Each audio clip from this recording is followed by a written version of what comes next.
NIGAWD pẹ̀lú ìrànlọ́wọ́ láti USAID, FCDO àti NDI.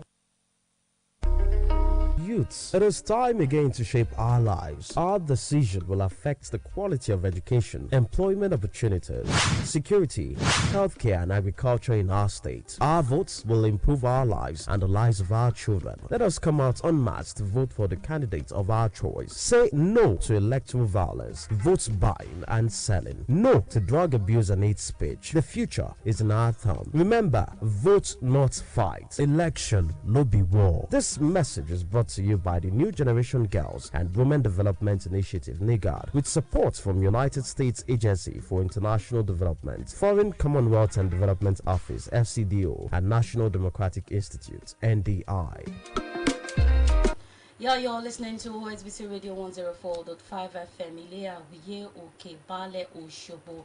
I welcome you all to this special program sponsored by the New Generation Girls and Human Development Initiative, which their watchword is vote, not fight. I have with me in the studio the two guests for this special program, though today is the second episode for this special program. With me in the studio, I have our first guest, SP Opalola Yemisi Olawonyi, and she's the Police Public Relations Officer, Osun State Police Command. And our second guest for today is Akinola Dauda Timidayo. The program will be presented both in English and Yoruba. I will advise you all to stay tuned before we go fully into today's program. Let's quickly hear our jingle for today.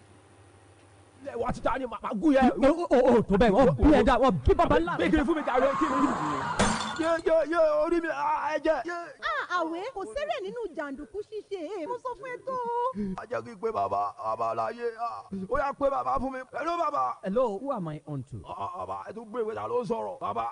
Ṣé Dagboru ni bàbá Dagboru ni o. Báwo ni? Ẹ̀jẹ̀ ti sàn. Kí ló ṣẹlẹ̀? Ẹ̀jẹ̀ ti sàn wọ́n ti fọ́ mi lórí o. Ẹ wo bàbá wọ́n ti pa àwọn tó kù o. Hello. Ọ̀dẹ̀ lọmọ yìí ṣá. Kí ló kàn mí gan-an tó bá tiẹ̀ pàdánù? Ṣé mi ìsanwó iṣẹ́ ẹ̀ fún ni? Nǹkan sì mú ìdánù jàre. Àwẹ̀ mo sọ fún ẹ tó alópàtì ni olóṣèlú máa ń fi jàǹdùkú ṣe. Wọn ò ní rántí yín tí wọ́n bá dépò òṣèlú tán. Kí wá ní èrè rẹ báyìí? Ikú rẹ̀ o.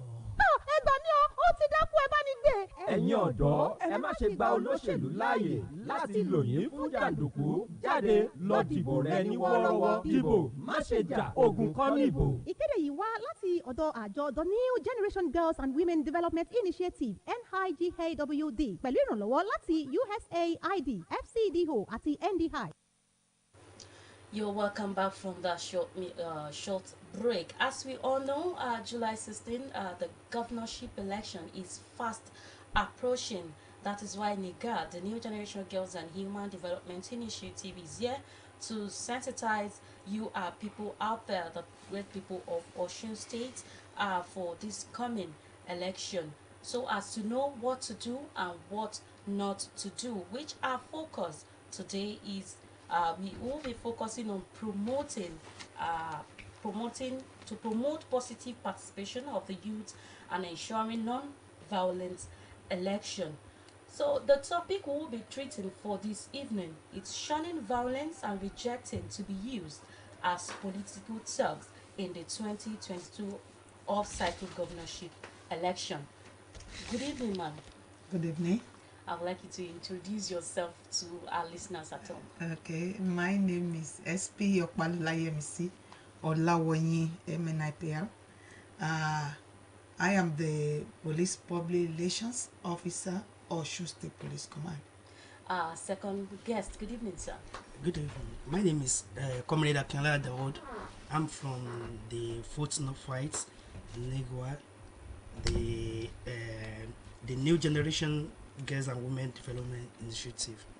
We started this special program last week, Friday.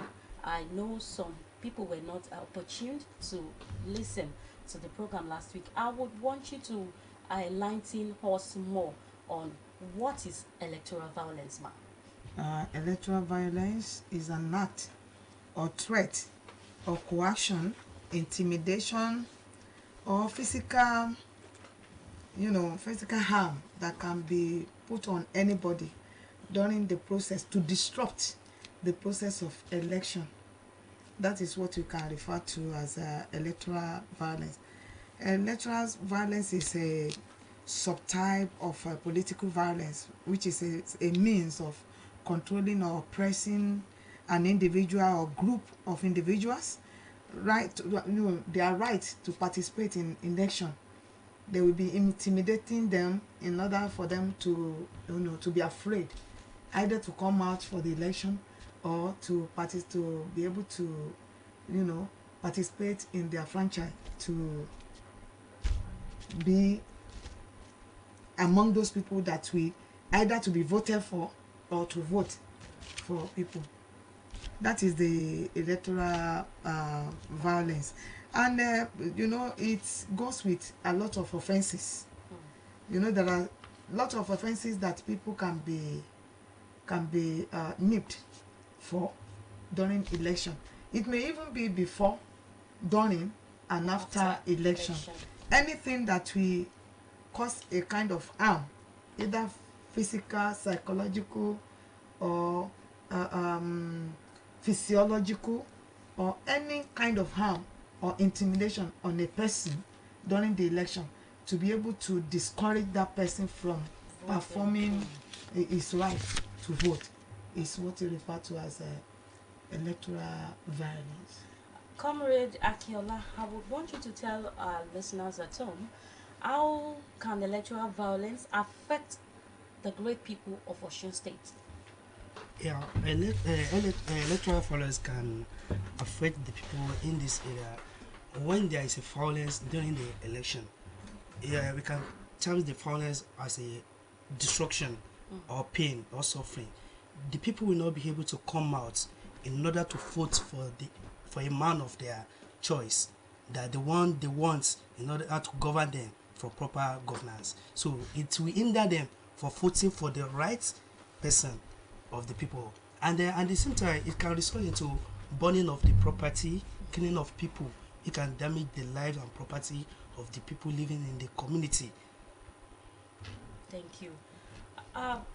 SP Opalola, as the police public relations officer and pertaining to your experience in this field, where are the common violence hotspots?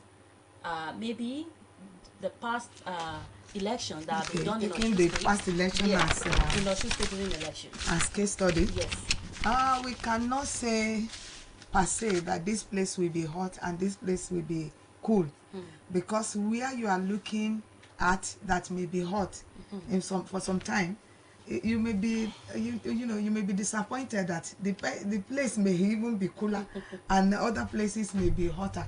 It depends on we cannot predict, but those places where we have seen in the past to be hot, we have placed some measures, security measures. We have identified them and we have been able to put some measures in place to ensure that those people, the crime in the area is being curbed, during the electoral process, even before, during, and after.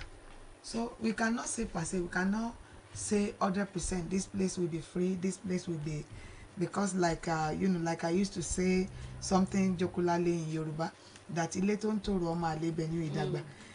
may discover that the bastard in this place might have even grown, and you may even be looking at the place to be a free, violence free area before, and now it has become a violent hotspot.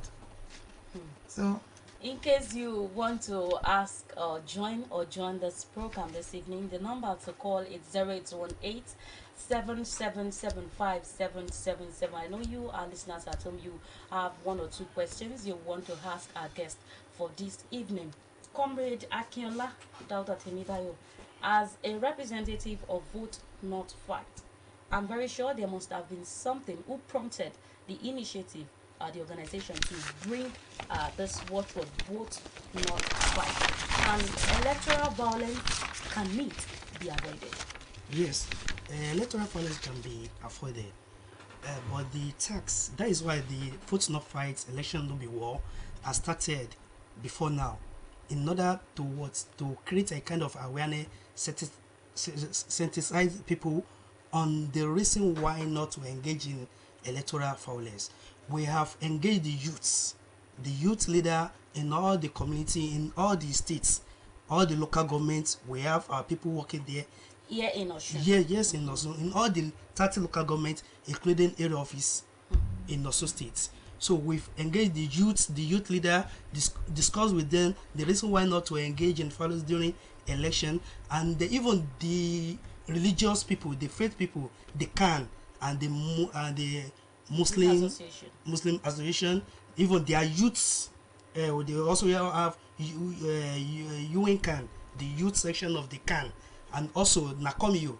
We engage them in order to make them aware of the reason why the youths should not engage in electoral violence. And then, as a from the Muslim part, if they use the power of where they stand to preach during the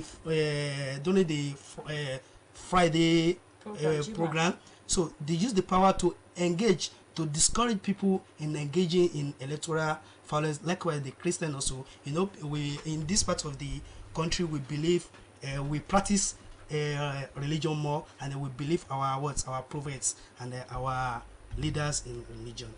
Have you? What about market women, artisans? Did you cover? What about secondary schools? Yes, we have done that. We engage. That is why I say in all local governments, where even the what do you call it?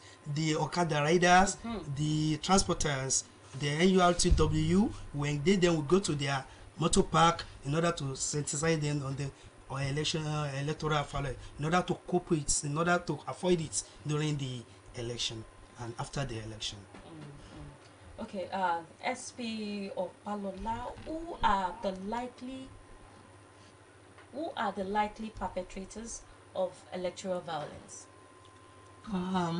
It cut across all ranks, all ages, all sex. Because in those days we used to believe that it is men that used to engage themselves in such acts, but now we have been seeing even women inclusive in such a thing. So that's why we cannot say we have seen. You will think that is only the youth that can be engaging in this kind of crime, but we have seen lately that we are even seeing the adult, the people that are matured, the people of age are doing such too. So we cannot say per se, but from the belief of everyone and what we can see, if we want to do the statistics, we will see that youth has more of this. They perpetrate more of this crime than the elderly ones. Maybe because of their age, because of their youthful exuberance, maybe because of their strength. I think that is it, but it cut across everyone. We won't be picking call for now. Let's go on this short break. When we come back, we'll be doing it in Yoruba way. àwọn ìfilẹ̀ wa ti ta ni màá gún yẹ. o tó bẹ́ẹ̀ wọ́n bí ẹja wọ́n bí bàbá ńlá. bẹ́ẹ̀ kiri fún mi jàre kí ni.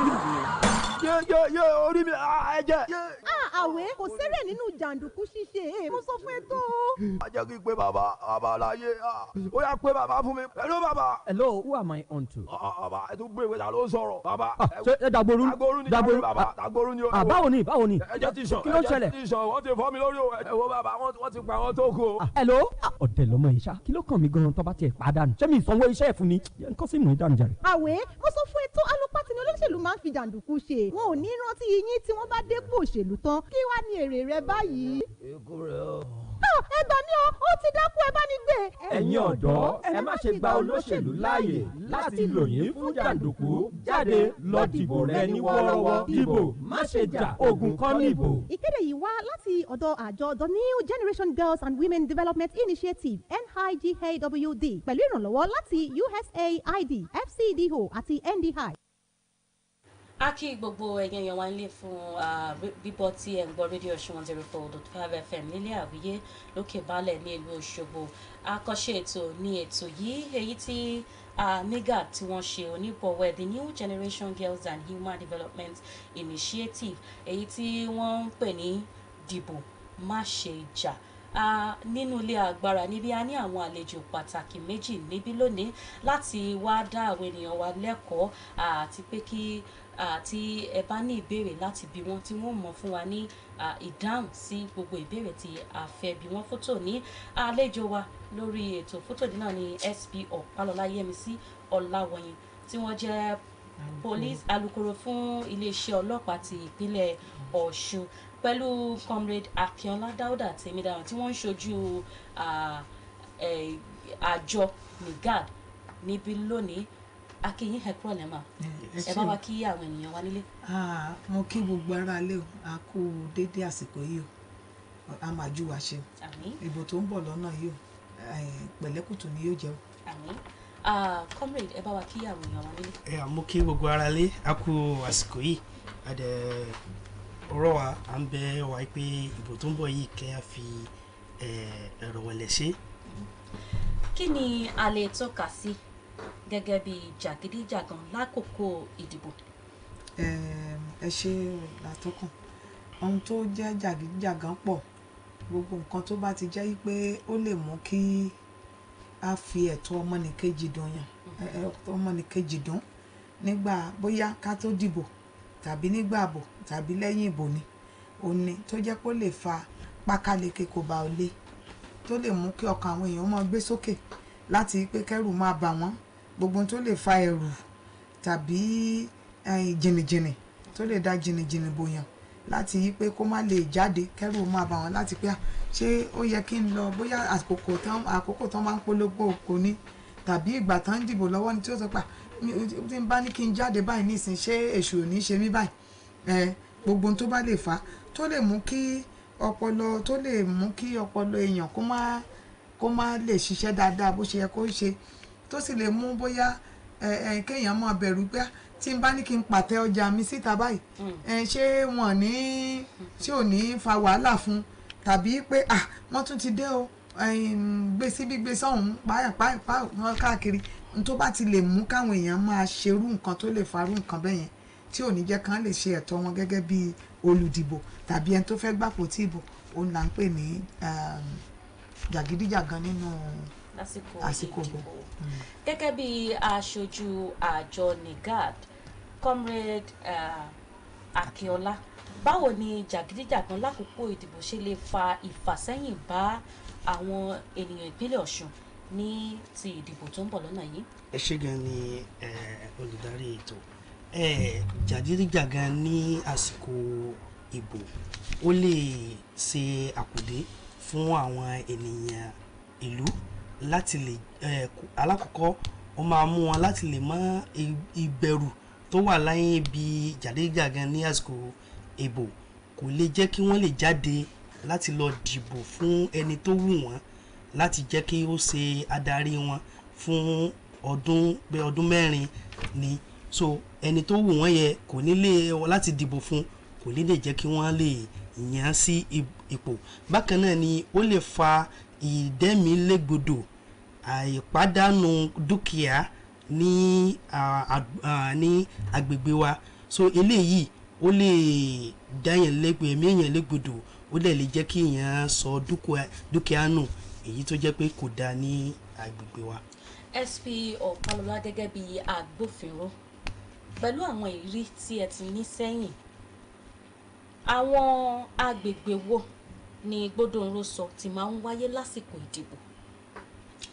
Ṣe rí àwọn agbègbè pọ̀ ṣùgbọ́n àti ẹ̀ lè fi ibì kan ṣe pé ibì kan la ṣe ní gbòógì torí ibi tí a rò yí pé ó ti le tó gbóná janjanjan tẹ́lẹ̀ ó lè jẹ́ yí pé ńgbà tí dìbò míì bá ń bọ̀ kúdò má tún gbóná mọ́ kó jẹ́ pé bí ropé a rò pé kò gbóná gan ni ó wàá gbóná gẹ́gẹ́ bí mo ṣe sọ lẹ́ẹ̀kan ńgbà tá à ń sọ fìtìfìtì pé ṣé ọmọ pé ilé tó ń tòrò ọmọ àlebẹ̀ ní ìdàgbà ìgbà ọmọ àlebi tí a rò yí pé ó ṣe dáadáa tẹ́lẹ̀tẹ́lẹ̀ ó lè ti dàgbà kó tó di àkókò bòmí tó a lè ròyìn pé kinní kan ṣùgbọ́n n tó dá wa lójú ni pé gbogbo nǹkan tó yẹ ká ṣe létò tí ò ní jẹ́ kí wàhálà ó ṣẹlẹ̀ ní àkókò ìbò yẹn làwa ṣáà ti ṣe gbogbo bí tá a ti rí tẹ́lẹ̀tẹ́lẹ̀ tá a ti mọ̀ yìí pé ó jẹ́ ibi tó gbóná janjanjan gbogbo ẹ̀ náà láti ṣètò wípé tó fi di pé wọn ò ní lè ṣẹ́bùrú wa bẹ́ẹ̀ náà ni ibi tá a tún wá rí pé bóyá kò gbóná gan àti ṣe ètò náà sílẹ̀ tó fi di pé tẹ́nìkan bá lóun fẹ́ gbórí níbẹ̀ fún ibi wọn ò ní lè ṣe tó yẹ kán ṣe. ǹjẹ́ ẹ̀yin èèyàn wa ilé tí ẹ fẹ́ darapọ̀ mọ́ ètò fún tòní nọ́mbà tí ẹ ó pè sí rèé láti dá sí ètò ti ìrọ̀lẹ́ yìí 08187775777 mo lérò wípé ẹ ní ìbéèrè kan tàbí èkejì tàbí láti yọ kúrò àbí láti fi kún ètò ti ìrọ̀lẹ́ tòní lórí ìdìbò má ṣe jà 08187775777 lọ ẹ kúrò lẹ́ o. ẹ kúrò lẹ́ máa orúkọ yín àti ibi tẹ́ ti ń pè wá. Orúkọ mi ni Abubakar Samson, mo ti ń pè láti ìlú Ẹdẹ. Kí ni ìbéèrè yín o? Kí ni ìbéèrè tẹ́ fẹ́ bi àwọn àlejò wa? Ìbéèrè wa ni wípé ṣé nígbà election tí àwọn èèyàn jàǹdàlù fún ọ̀hún wọ́n bá pa èèyàn kan àbí wọ́n pa èèyàn kan lára àwọn èèyàn wa kí ni ìjọba lè ṣe fúrú àwọn tí wọ́n bá pa ọ́? Wọ́n ó dáhùn sí ìbéèrè yín ẹ ṣé. Hello. Orúkọ mi ni Mr. Debbie yìí Ṣọládọlà. Láti bo. Àwọn ń pè láti. À ń gbọ́ yín. Àwọn akọ owó rèébété ní 08187775777 à ń fún àwọn ẹ̀yin èèyàn wa nílé láǹfààní láti béèrè ìbéèrè kan tàbí èkejì kí àwọn àlejò wa nílé kí wọ́n lè bá wa fèsì sí. Hello. Ẹ bá wa fi èsì sí ìbéèrè tí. ṣe rí àwọn gbàdúrà pé kéèyàn kú torí pé iṣẹ́ tiwa ni láti dáàbò bo ẹ̀mí àti dúkìá ṣùgbọ́n káípẹ́rú ẹ̀ ṣẹlẹ̀ ní náà láti torí pé àfẹ́ kí irú ẹ̀ ò ṣẹlẹ̀ náà láti sọ pé a ti ṣe gbogbo ètò kí àwọn èèyàn má bàa lè kú náà ni mo dẹ̀ fẹ́ fi wákàtí mo fẹ́ fi sọ fáwọn èèyàn wípé kí wọ́n kìlọ̀ fáwọn ọmọ wọn kò sẹ́ni tí inú ẹ̀ lè dùn náà kó ń bímọ kí mọ̀ jèsín kó máa tójú rí ẹ̀rọ wọn kò sẹ́ni tí inú ẹ̀ lè dùn sí kán kìlọ̀ fún ọmọ wọn kẹ́mi wọn má bàa dá lé ègbodò pé kínní tó bá jẹ́ kó ṣẹlẹ̀. Ẹ kúrò lẹ́ orúkọ yín àti ibi tẹ́ ti ń pè. Kí ni ìbéèrè yín? Ẹ sọ nínú àwọn àgbàlagbà tí wọ́n mọ ibi tí wọ́n fẹ́ dìbò ṣé a lè ṣe lórí ẹ̀ tá a lè fi bẹ̀ wọ̀n wọ́n tàbí ká fi wọ́n lẹ̀lẹ̀. Wọ́n fún yín ní èsì. Hello. Ẹ kúrò lẹ́ o. Orúkọ yín àti ibi tẹ́ ti ń pè. Bí a bá pè wá fún ti ìrọ̀lẹ́ ẹ jẹ́ á rí wípé a jìnnà sí rédíò wa ká lè láǹfààní láti gbọ́ ara wa yé dáadáa ẹ bá wa fi. ṣe rí kò sí ẹ̀ṣẹ̀ nínú pé kẹ́ ẹ mú àgbàlagbà lọ sí ibi tí yóò ti dìbò torí àtọmọdé àtàgbà tó bá ṣàtìẹ̀ ti lé ní tó bá ti jẹ́ bí ọmọ ọdún 18 sókè ló láǹfààní láti lọ dìbò tàbí kí wọ́n dìbò fóun gangan tá a bá ti rí i pé àgbàlagbà ni a lè mú wọn débẹ̀ ká sọ fún ká fi ìwé yẹn hàn wọ́n ká sọ fún wọn yí pé eléyìí o ẹgbẹ́ báyìí ló wà èyí tó bá wọ́n láti ṣe ń bẹ̀ á sọ àwọn àmì tí wọ́n fi lè dá ẹgbẹ́ ìtàn fẹ́ dìbò fún tán fi máa dá mọ̀ kì í ṣe pá bá wọn tẹ̀ ṣùgbọ́n a lè ràn wọ́n lọ́wọ́ láti sọ fún wọn pé irú tó jẹ́ àmì fún ohun tó jẹ́ ẹgbẹ́ kọ̀ọ̀kan rèé so àwọn ni wọ́n wá yan èyí tó jẹ́ àmì tó wù wọ́n bẹ̀.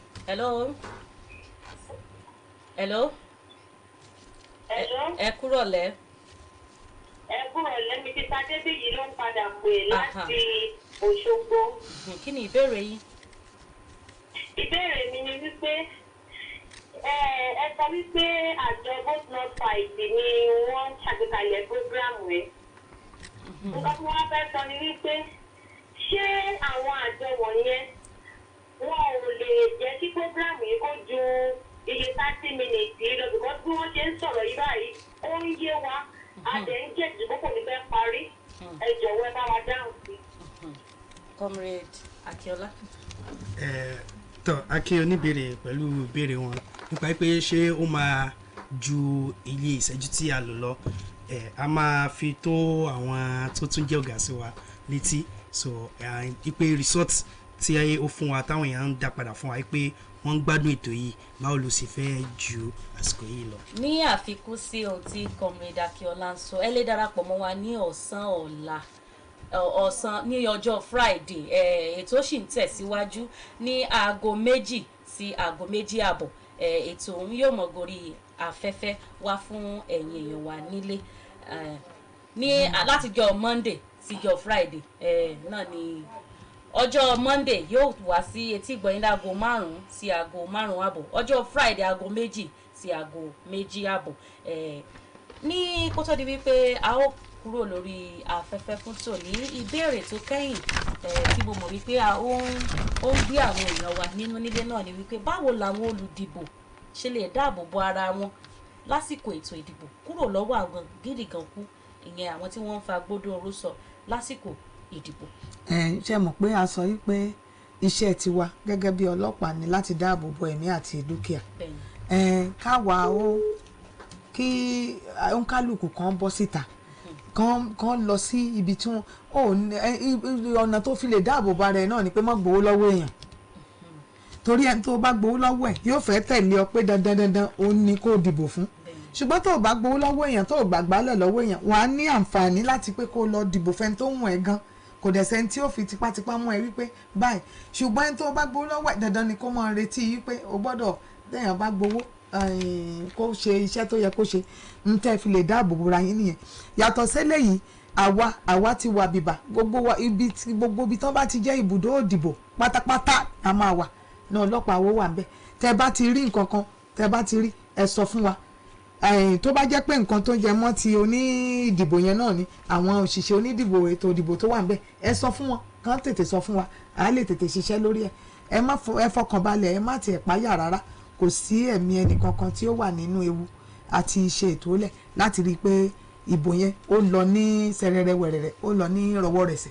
ẹ ṣeun àdúpẹ́ níbí náà ni a ó ti mọ dánu dúró ìdìbò má ṣe wà nílé àwọn tí wọ́n kọ̀wọ́rìn pẹ̀lú SP Ọ̀pálọ́lá àwọn náà ni Inspector Oko Michael àti PC Ògúnládé Bọ́sẹ̀dé èyí tí àlejò wa kejì jẹ́ Comrade Akíọlá Dáúdà Tèmídayọ̀ tí wọ́n jẹ́ aṣojú dìbò máṣejà láti àjọ NIGAWD àlejò wa kejì náà ni SP Ọ̀pálọ́lá Yẹmisí Ọláwọyè tí wọ́n jẹ́ alukoro fún iléeṣẹ́ ọlọ́pàá ti ìpínlẹ̀ Ọ̀ṣun ǹjẹ́ tí ẹ bá wá ní ìbéèrè kan tàbí èkejì láti bi SP Ọ̀pálọ́lá ẹ lè pè wọ́n sí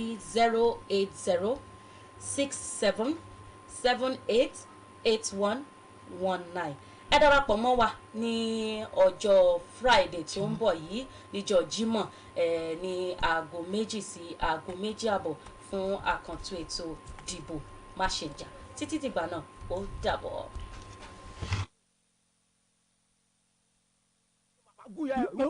tó bẹ́ẹ̀ wọ́n bí ẹja wọ́n bí bàbá ńlá. bí kiri fún mi jàre kí ni. yé orí mi ẹ̀jẹ̀. àwẹ̀ kò sẹ́rẹ̀ nínú jàǹdùkú ṣíṣe mo sọ fún ẹ tó. a jẹ́ kí pé bàbá láyé ó yà pé bàbá fún mi. hello bàbá. hello who am I on to. bàbá ẹ tún gbé ìwé ta ló ń sọ̀rọ̀. bàbá ṣe Dagboru Dagboru bàbá Dagboru ni o. báwo ni ẹ̀jẹ̀ ti sàn kí ló ṣẹlẹ̀. ẹ̀jẹ̀ ti sàn wọ́n ti fọ́ mi lórí o. ẹ wo bàbá wọ́n ti pa àwọn tó kù o. hello ọ̀dẹ̀ lọ́mọ yìí ṣá kí ló kàn mí gan-an tó bá tiẹ̀ pàdánù ṣé mi ìsanwó iṣẹ́ ẹ̀ fún ni nǹkan sì mú ìdánù jàre. àwẹ̀ mo sọ fún ẹ tó alopati ni olóṣèlú máa ń fi jàǹdùkú ṣe wọn ò ní rántí yín tí wọ́n bá dépò òṣèlú tán kí wàá ní èrè rẹ báyìí. ẹ gbà mí o ó ti dákú ẹ bá ní gbé. ẹ̀yin ọ̀dọ́ ẹ má ṣe gba olóṣèlú láàyè láti lò yín fún jàǹdùkú jáde lọ dìbò rẹ ní wọ́ọ́rọ́wọ́ dìbò má ṣe jà ogun kọ́ níbò. ìkéde yìí wá láti ọ̀dọ̀ àjọ The New Generation Girls and Women Development Initiative NIGAWD pẹ̀lú ìrànlọ́wọ́ láti USAID FCDO àti NDI. OSBC Radio 104.5 FM, Voice of the West. Don't touch the dial.